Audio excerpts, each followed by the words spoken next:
पावसाची राज्यामध्ये पुढचे 3 दिवस मान्सून पूर्व पावसाच्या सरी बरसणार आहेत। लवकरच मान्सून केरळमध्ये दाखल होणार आहे। 2 दिवसांमध्ये मान्सून अरबी समुद्रामध्ये पोहोचणार आहे। महाराष्ट्रातही पावसाची आतुरता त्यामुळे लागलेली आहे। तर पुढचे 3 दिवस मान्सून पूर्व पावसाच्या सरी बरसणार आहेत। लवकरच मान्सून केरळमध्ये दाखल होतोय आणि 2 दिवसांमध्ये मान्सून अरबी समुद्रामध्ये पोहोचेल। महाराष्ट्रामध्ये सुद्धा पावसाची आता आतुरता आहे। आणि याच विषयी अधिक बोलूया। प्रतिनिधी विक्रांत शिंदे आपल्या सोबत आहेत। विक्रांत, पुढचे 3 दिवस राज्यामध्ये मान्सून पूर्व पावसाच्या सरी बरसणार आहेत। साधारणपणे कोणत्या पट्ट्यामध्ये या पावसाचा अंदाज व्यक्त करण्यात आला आहे?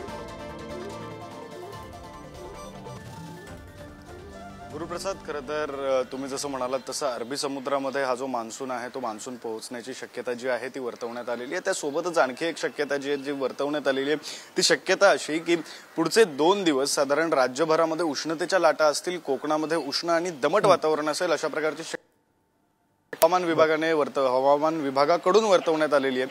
खरं तर याविषयी सांगायचं झालं पाऊस नेमका कोणत्या पट्ट्यामध्ये होऊ शकतो, तर आतापर्यंत आपण पाहिलं की अवकाळी पाऊस जो आहे तो राज्यभरात जवळपास सगळीकडेच बरसलेला आपण पाहिलं। त्यानंतर उष्णतेची लाट सुद्धा मोठ्या प्रमाणात आपण राज्यभरात पाहिली आहे, जी अजूनही सुरू आहे आणि आणखी पुढचे 2 दिवस उष्णतेची लाट अशीच सुरू राहील अशा प्रकारची शक्यता जी आहे, अशा प्रकारचा इशारा जो आहे तो हवामान विभागाने वर्तवलेला आहे। खरं तर यापूर्वी ज्यावेळी हवामान विभागाची प्रेस कॉन्फरन्स दिल्ली इथे झाली होती तेव्हा सुद्धा स्पष्टपणे सांगण्यात आलं होतं की यंदा जो पाऊस आहे तो लवकर दाखल होईल आणि चांगला पाऊस होईल अशा प्रकारचा अंदाज सुद्धा हवामान विभागाकडून वर्तवण्यात आलेला होता। आणि त्यालाच दुजोरा म्हणून आता ही नवीन माहिती जी हवामान विभागाने समोर आणली त्यानुसार 2 दिवसामध्ये अरबी समुद्राच्या भागामध्ये जो मान्सून पाऊस आहे मान्सून आहे तो दाखल होणार आहे।